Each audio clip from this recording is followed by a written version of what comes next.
Prime minister Narendra Modi ji आज पूरे जम्मू कश्मीर में मातम का माहौल बना हुआ है और ख़ास तौर के हमारे जम्मू क्षेत्र में मातम छाया हुआ है।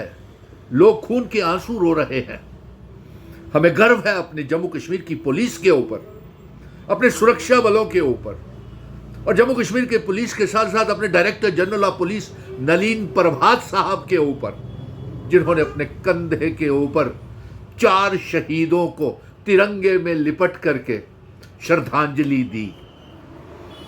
और हम ये चाहेंगे कि हमारे जम्मू कश्मीर की पुलिस सक्षम है अलगाववाद, आतंकवाद का मुकाबला करने के लिए, लेकिन जिस तेजी के साथ आतंकवाद जम्मू कश्मीर में फैल रहा है उसका जिम्मेवार कौन है? क्या लेफ्टिनेंट गवर्नर मनोज सिन्हा साहब है? क्या होम मिनिस्टर अमित शाह साहब हैं? क्योंकि हर बार तो आप हाई लेवल की मीटिंग्स लेते हैं तो फिर ये आतंकवाद कहां से आ जाते हैं?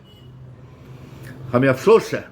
हम ये मांग करते हैं प्राइम मिनिस्टर नरेंद्र मोदी जी आपसे कि आप जल्द से जल्द जम्मू कश्मीर को सेना के हवाले करें, आर्मी के हवाले करें, क्योंकि लेफ्टिनेंट गवर्नर मनोज सिन्हा साहब तो बिल्कुल नाकामयाब रहे हैं। बराए नाम इफ्तिकार पार्टियां करते हैं और जो सरकार चुन करके आपने बनवाई है उसके पास क्या ताकत है वो आप भी भली तरीके से जानते हैं।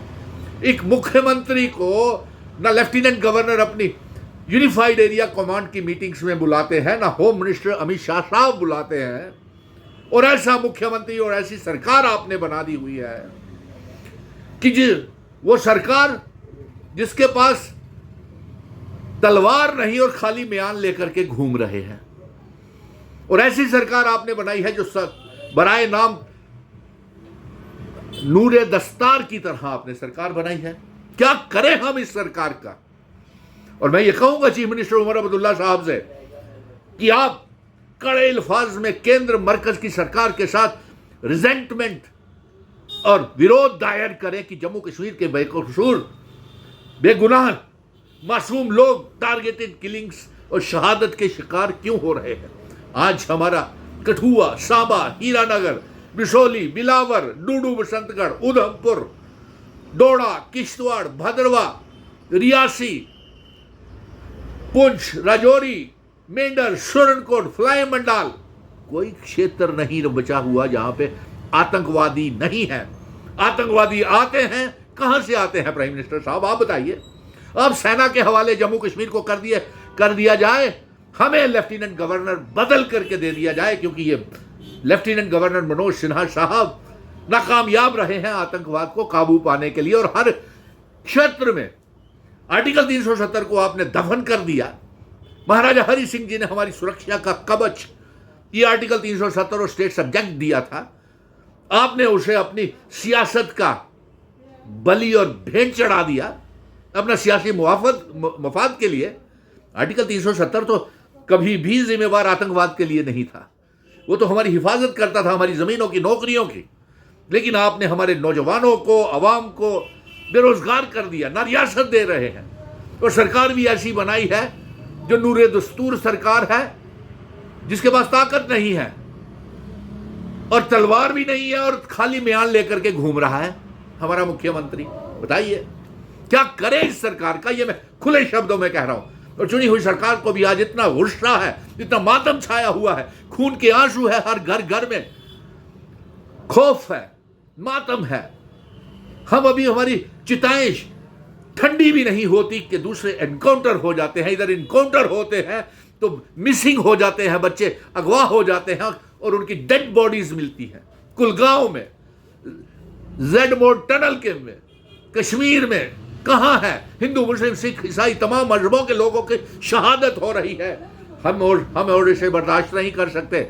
हमारे दिल में इतनी जगह नहीं है, हम इसे बर्दाश्त नहीं कर सकते। मैं चाहूंगा कि मेरे जम्मू कश्मीर की आवाम को बचाया जाए। कौन बचाएगा? एलजी साहब को इस्तीफा दे देना चाहिए, जम्मू कश्मीर को पुलिस के हवाले कर देना चाहिए, और इसके साथ साथ जम्मू कश्मीर को सेना के हवाले किया जाए। लेफ्टिनेंट गवर्नर और इफ्तिकार पार्टियां करते हैं। लेफ्टिनेंट गवर्नर मनोज सिन्हा साहब, आप कठुआ, बशोली, बिलावर, हीरानगर, इन इलाकों में गए जहां पे क्या होम मिनिस्टर साहब का कोई बयान आया? क्या प्राइम मिनिस्टर साहब आपका कोई बयान आया? क्या आपको हमारी खबर है कि हम जम्मू कश्मीर के लोग किस दौर से गुजर रहे हैं? आज खून के आंसू सुनील डिंपल रो रहा है। न हिंदू हिफाजत में है, न मुस्लिम भाई हिफाजत में है, न सिख हिफाजत में है। जो शहीद हुए नौजवान बच्चे थे, मुस्लिम भी थे, उसमें हर मजहब के बच्चे थे, हिंदू भी थे। आज उनके घरों में जाकर के देखिए कि कठुआ, हीरानगर, बशोली, बिलावर में किस तरीके से मातम छाया हुआ है। इसका जिम्मेवार को आप हैं, क्योंकि जम्मू कश्मीर को यूनियन टेरिटरी बनाने के बाद Jammu Kashmir union home ministry के अधीन है। आप ना पाकिस्तान को जवाब दे पा रहे हैं, ना पाकिस्तान के साथ जंग का ऐलान कर पा रहे हैं, ना पीओके गिलगित बल्टिस्तान को आजाद करा के जम्मू कश्मीर रियासत का हिस्सा बना रहे हैं। आपने हमारी डोगरा रियासत को खून के आंसू रुला रहे हैं। डोगरा रियासत में मातम छाया हुआ है, चाहे वो जम्मू है, कश्मीर है, चिनाब वैली है, पीर पंजाल है। कोई घर ऐसा नहीं जहां मातम नहीं है, नहीं देखा जाता, नहीं सहा जाता। इसलिए मेरी ये चंद मांगे हैं कि तेजी के साथ जम्मू कश्मीर में हालात खराब हो रहे हैं, जम्मू कश्मीर को सेना के हवाले किया जाए। जम्मू कश्मीर पुलिस के ऊपर हमें पूरा पूरा भरोसा है। बहादुर पुलिस है, डायरेक्टर जनरल ऑफ पुलिस बड़े बहादुरी के साथ श्रद्धांजलि दे रहे हैं, अपने कंधों पे उठा करके शहीदों के उनके घरों में पहुंचा रहे हैं। और उनके घर वालों का क्या हाल है वो भी खुद डायरेक्टर जनरल ऑफ पुलिस देख रहे हैं। और एलजी साहब, आप बहुत इफ्तार पार्टियां करते हैं, चीफ मिनिस्टर साहब आप भी बहुत इफ्तार पार्टियां कर रहे हैं। मातम का समय है, ईद आ रही है, नवरात्रे आ रहे हैं, लोगों के घरों में मातम छाया हुआ है। और ये नूरे दस्तार वाली सरकार नहीं चाहिए हमें। आप केंद्र सरकार के साथ, मरकज की सरकार के साथ चुनी हुई सरकार के मुख्यमंत्री को रिजेंटमेंट और विरोध दायर करना चाहिए कि जम्मू कश्मीर में लोग मारे जा रहे हैं, हमें रियासत का दर्जा मिलना चाहिए। और जंग तो मिशन स्टेटहुड की रियासत के दर्जे की वापसी है, स्पेशल स्टेटस और इंस्ट्रूमेंट ऑफ असेशन की शर्तें लागू करवाना और जम्मू कश्मीर, लद्दाख, पीओके गिलगित बल्टिस्तान को जम्मू कश्मीर रियासत और भारत का हिस्सा बनाना है। I love my India.